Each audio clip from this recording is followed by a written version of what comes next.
আমার যুবক ভাই, তোমরা আমাদের আগামী দিনের সম্পদ। নষ্ট হইও না বাপ। ইসলামের জন্য লড়বে কে বাপ? ক মুরব্বীরা তো চলে যাবে বাপ। 18 বছরের ছেলে, 20 বছরের ছেলে, 22 বছরের তাগড়া জওয়ান, তুমি নষ্ট হয়ে গেলে, তুমি চরিত্রহীন হয়ে গেলে, তুমি যদি সারাক্ষণ নারী ছাড়া, ছবি ছাড়া, মদ, জুয়া, অশ্লীলতা, তুমি যদি মোবাইলের আসক্তি ছাড়া চলতে না পারো, আগামী দিনে ইসলামের জন্য তুমি করবা কেমনে, লড়বে কেমনে?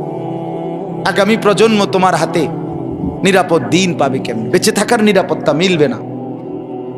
বেঁচে থাকার 53 বছর বাংলাদেশের বয়স, 53 বছরের সমাজে বেনামাজির সংখ্যা যদি এত বেশি হয়, 53 বছরের ভিতরে মোবাইলে আসক্ত যুবকের সংখ্যা যদি এত বেশি হয়, 53 বছরের ভিতরে বেপর্দা নারীর পরিমাণ যদি এত বেশি হয়, এত মসজিদ মাদ্রাসা চারদিকে থাকার পরেও যদি এই মসজিদ মাদ্রাসা ষড়যন্ত্রের কারণে কমে যায়, আগামী 20 বছর পরে, 30 বছর পরে, আগামী 30 বছর পরে ছেলেরা আমার, তুমি আজকে যে ছেলেটার বয়স 16, আগামী 20 বছর পরে তোমার বয়স হবে 36। আজকে যে ছেলেটার বয়স 20, আগামী 20 বছর পরে তোমার হবে 40। আমার এখন 42 বছর। ধরে নাও আমার 4টা সন্তান আছে, 2টা মেয়ে আছে, 2টা ছেলে আছে। তাহলে আগামী 42 বছর যার বয়স আসবে, 20 বছর পরে, 25 বছর পরে, হতে পারে আল্লাহ চাহে তো আল্লাহর দয়ায় তুমি হায়াত পাইলে তুমিও 2টা বাচ্চার মা, বাবা হবা, 3টা সন্তানের বাপ হইবা। তাহলে তোমার এই যৌবন কালটা যদি তুমি সারা দিন মোবাইলেই কাটাও, অশ্লীল ছবি দেখে কাটাও, এক ওয়াক্ত নামাজ পড়তে যদি মন না চায়, তুমি যদি রাস্তার সমস্ত বেড়ি দেখতে মন চায়, পৃথিবীর সব উলঙ্গ ছবি যদি দেখতে মন চায়, আল্লাহর দোহাই করে বলো বাপ, তোমার হাতে তোমার জেনারেশন তারা কি করবে? আজ আমাদের সন্তান কি পরিমাণ গুনায় আসক্ত, এক মোবাইল তাদেরকে কি পরিমাণ অসভ্যতায় পৌঁছাইছে, বাবারা, চাচারা, আপনারা কল্পনায়ও জানেন না। আপনারা জানেন না। আপনি মনে করছেন ফুলাগা নষ্ট হয়ে গেছে, না, নষ্ট হয়েছে না, শুধু গন্ধ ছুটছে। নষ্ট হইলে তো ভালো আছিল, রাতের ভাত তো সকালে ভিজাইয়া দুইয়া খাইয়ে লাইলে সারত। এটা তো বিরিয়ানি পচে গেছে, এটা বিরিয়ানি পচে গেছে, পচা বিরিয়ানি বাড়ির কাছেও রাখা যায় না, দূরে ডাস্টবিনে ফেলতে হয়। সন্তানের হালাত এমন। ছেলেটার নষ্টামি এই পরিমাণ, মেয়েটার নষ্টামি এই পরিমাণ। হাসতে হাসতে টাকা নষ্ট করছে, লক্ষ লক্ষ টাকা। অজস্র মানুষ রাস্তাঘাটে, খোলা রোডে ঘাটে, চায়ের দোকানে, ফুটবল খেলোয়াড় খেলে, ক্রিকেট খেলোয়াড় খেলতেছে, তার 4 ছক্কা, তার খেলার জিতা হারা নিয়া কোথায় খেলা? আর এইখানের অসভ্য জানোয়ার এইখানে চায়ের দোকানে, রাস্তার আড্ডায় বৈশা বেট ধরে, বাজি ধরে, জুয়া সম্পূর্ণ হারাম। 1000 টাকা, 2000 টাকা, 5000 টাকা। আরে জুয়াখোর, তোর এই টাকা তোর বাপের না, তোর আল্লাহর দেওয়া, আল্লাহর দেওয়া। তুই কার টাকা নষ্ট করলি? এই জুয়া খেলার অনুমতি কে দিল তোকে? চায়ের দোকানে, রাস্তার পাশে চলতে ফিরতে দেদারসে ছেলে পেলে, মাঝ বয়সী লোক জুয়া খেলতেছে। এটা ছক্কা, মানে 1000, এটা আপনার জিতবো এই ম্যাচ 2000। আশ্চর্য কথা, খেলে কারা? টাকা খরচ করে কি? আরে পাগল কি? এরকম পাগল হয়নি মানুষ। একটা টাকা যেই কামাই করুক, আরে ভাইয়া তুমি কামাই করো আর তোমার বাপে কামাই করো, বিদেশে হোক আর লন্ডনে হোক, কেউ সিরা সাবাইয়া কামাই করে না। প্রত্যেকটা টাকার মধ্যে, উপার্জনের মধ্যে কারো না কারো মাথার ঘাম, কপালের ঘাম, কষ্ট আর মেহনত জড়িয়ে আছে। টাকাটা কি এমনি চলে আসছে? এটা তো তুমি যে 2 আঙ্গুলে টিপ্পা অনলাইনে টাকাগুলো শেষ করে দিলা, মোবাইলটা টিপ্পা, তুমি যে অনলাইনে জুয়া খেলে টাকাটা শেষ করে দিলা, এইভাবে তো রাজার ভান্ডারও ফুরায় যাবে, এভাবে তো 7 রাজার ধনও শেষ হয়ে যাবে।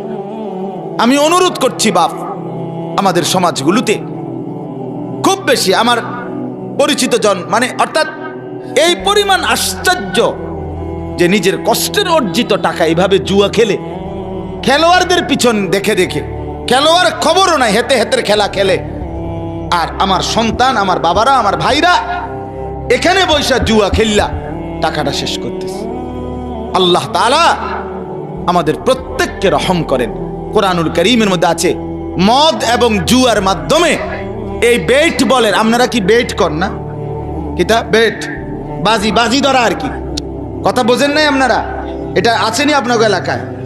হ্যাঁ, এই ডাকাতরে বলবেন তুই ডাকাত, তুই জুয়ারি, তুই নিকৃষ্ট পাপী বেটা, তুই নিকৃষ্ট পাপী, তুই এই সমাজ নষ্ট করে দিলি, তুই আগামী প্রজন্ম শেষ করে দিলি বেটা।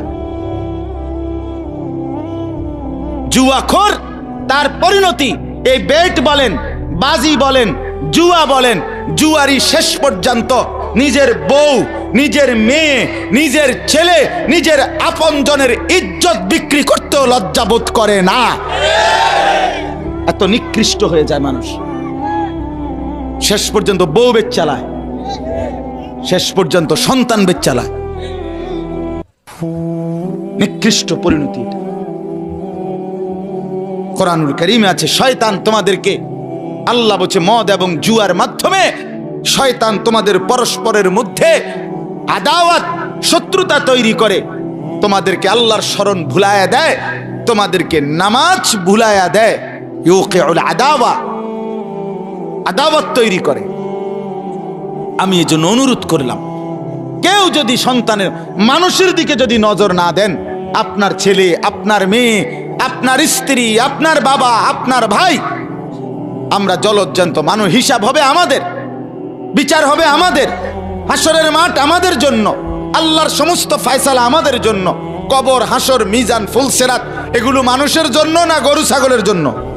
তাহলে আমরা মানুষ যদি সংশোধন একজন আরেকজনের জন্য না করি, একজন বাবা যদি তার স্ত্রী, ছেলে মেয়ের নামাজ, রোজা, আখিরাত, পরকালের ফিকির না করে, সোফা বানাইয়া কি লাভ? খাট বানাইয়া কি লাভ?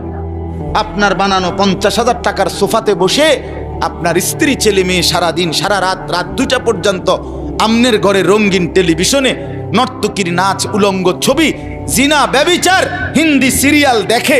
এটার মধ্যে আপনার এই সোফা আপনার ব্যবহৃত ঘরের সামান, অথচ আপনার বিবি বাচ্চা নাফরমানি করছে। আল্লাহর কসম, কসম আল্লাহর, আপনি মৃত্যুর পরেও যতদিন এই গুনার সামানগুলো থাকবে, এই রঙিন টেলিভিশন যতদিন থাকবে, যতজন আপনার বউ বাচ্চা, নাতি নাতনি, ফুতের বউ, ছেলের বউ, মেয়ের জামাই রঙিন নাচ গান দেখবে, আল্লাহর কসম এই কোরআন ধরে বললাম, আপনার আমল নামায় ওই নাফরমানদের গুনার 100 সমান গুনাহ আপনার নামও লেখা হবে। অর্ধেক অর্ধেক না, সমান সমান, অর্ধেক অর্ধেক না, কদ্দুর কদ্দুর, সমান সমান। কানা আলাইহি মিনাল ইসম মিসলু আসাম মান তাবিআহু, মিসলু মানে সমান, অর্ধেক না, 20% না, 100%। নেক কাজও যেটা রেখে গেছেন, মসজিদে দিয়ে গেছেন, মাদ্রাসায় দিয়ে গেছেন, এখানে যত বাচ্চা আল্লাহর কোরআন পড়বে, আপনার মৃত্যুর পরে আমল নামা এদের নেকির সমান আপনার নামও আসবে, কোনো সন্দেহ নেই। অর্ধেক অর্ধেক না, 50-50 না, সমান সমান। আল্লাহ আমাদেরকে বুঝ দান করে। এজন্য আমার বাপ, আমার ভাই, আমার বন্ধু, আমরা পরিবর্তন চাই, বদলাইতে চাই, জিন্দেগি সুন্দর করেন, জীবনের কদর করেন। আমার যুবক ভাই, তোমরা আমাদের আগামী দিনের সম্পদ, নষ্ট হইও না বাপ। ইসলামের জন্য লড়বে কে বাপ? ক মুরব্বীরা তো চলে যাবে বাপ। 18 বছরের ছেলে, 20 বছরের ছেলে, 22 বছরের তাগড়া জওয়ান, তুমি নষ্ট হয়ে গেলে, তুমি চরিত্রহীন হয়ে গেলে, তুমি যদি সারাক্ষণ নারী ছাড়া, ছবি ছাড়া, মদ, জুয়া, অশ্লীলতা, তুমি যদি মোবাইলের আসক্তি ছাড়া চলতে না পারো, আগামী দিনে ইসলামের জন্য তুমি করবা কেমনে, লড়বে কেমনে? আগামী প্রজন্ম তোমার হাতে নিরাপদ দিন পাবে কেমনে? বেঁচে থাকার নিরাপত্তা মিলবে না। বেঁচে থাকার 53 বছর বাংলাদেশের বয়স, 53 বছরের সমাজে বেনামাজির সংখ্যা যদি এত বেশি হয়, 53 বছরের ভিতরে মোবাইলে আসক্ত যুবকের সংখ্যা যদি এত বেশি হয়, 53 বছরের ভিতরে বেপর্দা নারীর পরিমাণ যদি এত বেশি হয়, এত মসজিদ মাদ্রাসা চারদিকে থাকার পরেও যদি এই মসজিদ মাদ্রাসা ষড়যন্ত্রের কারণে কমে যায়, আগামী 20 বছর পরে, 30 বছর পরে, আগামী 30 বছর পরে ছেলেরা আমার, তুমি আজকে যে ছেলেটার বয়স 16, আগামী 20 বছর পরে তোমার বয়স হবে 36। আজকে যে ছেলেটার বয়স 20, আগামী 20 বছর পরে তোমার হবে 40। আমার এখন 42 বছর। ধরে নাও আমার 4টা সন্তান আছে, 2টা মেয়ে আছে, 2টা ছেলে আছে। তাহলে আগামী 42 বছর যার বয়স আসবে, 20 বছর পরে, 25 বছর পরে, হতে পারে আল্লাহ চাহে তো আল্লাহর দয়ায় তুমি হায়াত পাইলে তুমিও 2টা বাচ্চার মা বাবা হবা, 3টা সন্তানের বাপ হইবা। তাহলে তোমার এই যৌবন কালটা যদি তুমি সারা দিন মোবাইলেই কাটাও, অশ্লীল ছবি দেখে কাটাও, এক ওয়াক্ত নামাজ পড়তে যদি মন না চায়, তুমি যদি রাস্তার সমস্ত বেড়ি দেখতে মন চায়, পৃথিবীর সব উলঙ্গ ছবি যদি দেখতে মন চায়, আল্লাহর দোহাই করে বলো বাপ, তোমার হাতে তোমার জেনারেশন তারা কি করবে বলো ভাই? আল্লাহ দিলে তোমার যখন একটা ছেলে হবে 12 বছরের, 14 বছরে, সে কি করবে? কি মনে হয়? সে জুনায়েদ বাগদাদি হবে, সে বাইজিদ বুস্তামি হবে? দোস্ত আমার, নষ্ট না হই, নিজেকে নষ্ট না করে, কিয়ামত নিশ্চিত, আখিরাত নিশ্চিত। নিশ্চিত কিনা? কমপক্ষে বিবেকটা যেন এরকম হয়, ভেতরের দিলটা, ভেতরের আত্মাটা যেন এতটুকু পরিমাণ হয় যে গুনাহ করিলে মনটার মধ্যে অস্থিরতা লাগে, নেক কাজ করিলে ভালো লাগে। এদ্দুর যদি কোনো অন্তরের অবস্থা ভিতরের থাকে, আল্লাহ রসুল বলছে এখনো সে মুমিন। কিন্তু যেদিন গুনার পর গুনাহ, মিথ্যার পর মিথ্যা, চুরির পর চুরি, মদের পর মদ, জুয়ার পর জুয়া, জিনার পর জিনা, বেবিচারের পর বেবিচার, বেপর্দার পর বেপর্দা মা বোন, যেদিন আর কোনো অসুবিধা বোধ হচ্ছে না, চেহারায়, সুরতে, চলনে বলনে পাপের কোনো অনুভূতি নাই, আল্লাহর কসম রাসূলুল্লাহ বলে ধরে নাও ঈমান হারিয়ে গেছে। লা ইয়াজনি জানি হিনা ইয়াজনি ওয়া হুয়া মুমিন। রাসূলুল্লাহ বলে কোন জিনাকার, ব্যভিচারী নারীর সাথে যখন অপকর্ম করে সে ঈমানদার থাকে না। লা ইয়াসরিকু সারিকু হিনা ইয়াসরিকু ওয়া হুয়া মুমিন। কোন চোর যখন চুরি করে, রাসূল বলে সে মুমিন থাকে না। লা ইয়াশরাবুল খামরা হিনা ইয়াশরাবু ওয়া হুয়া মুমিন। রাসূল বলে কোন নেশাখোর যখন নেশা করে তখন সে মুমিন থাকে না, মুমিন থাকে না। বাপ আমার, কতদিন সুদ খাইলে অভাব মিটবে? কতদিন হারাম রোজগার করলে অভাব পূরণ হবে? পূরণ হবে না। অতএব আখিরাত নিশ্চিত, কিয়ামত নিশ্চিত, মৃত্যু নিশ্চিত। চোখের সামনে প্রতিদিন কত মানুষের চলে যাওয়া, এরপরও যদি আল্লাহকে না চিনি কখন চিনব আমরা? আল্লাহ আমাদেরকে বুঝ দান করেন, আল্লাহ আমাদেরকে কবুল করেন। অনেক ছেলে মাশাআল্লাহ এখানে ওখানে দেখেন আপনারা, চাচারা আপনারা তাকায়া দেখেন, আপনাদের সন্তানেরা, এরা রংপুরের ছেলে না, এরা আমার কুমিল্লার না, এরা চিটাগাংয়ের না, এরা আপনাদের ছেলে, আপনাদের মহল্লার। আপনারা একটা নজর একজন মুরব্বী তারাইয়া দেখেন, আপনাদের এই ছেলেদের দিকে তাকাইলে দেখবেন কমপক্ষে 90% নামাজ পড়ে না।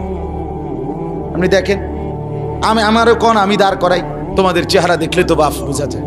আহা, এজন্য বললাম আমার ছেলেরা, চেহারা দেখলে তো বোঝা যায় বাপ তুমি যে এক ওয়াক্ত নামাজও পড়ো নাই।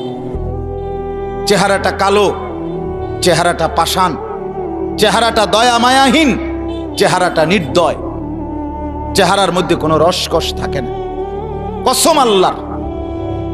হযরত আব্দুল্লাহ ইবনে মাসউদ বলছে প্রত্যেকটা গুনাহ চেহারা কালো করে, সাওয়াদুন ফিল ওয়াজহ। প্রত্যেকটা গুনাহ, একবার নারী দেখছো একবার কালো হইছে, আবার আরো আরো আরো, প্রত্যেকটা গুনাহ সাওয়াদুন ফিল ওয়াজহ, চেহারা কালো করে।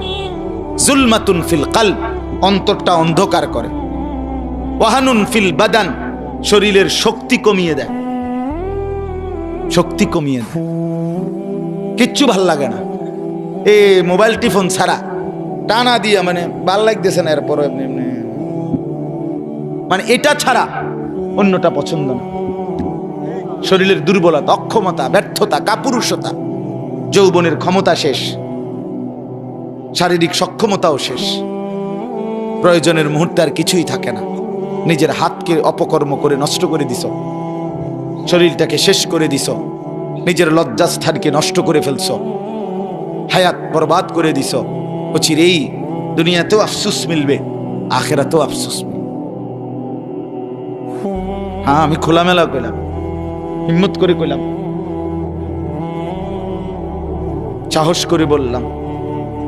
এজন্য হযরত আব্দুল্লাহ ইবনে মাসউদ বলেন, চেহারা কালো হয় গুনাহ, অন্তর অন্ধকার হয়, শরীর দুর্বল হয়। 4 নাম্বার, দাইকুন ফির রিজক, রিজিক সংকীর্ণ হয়, রিজিক কমে যায়।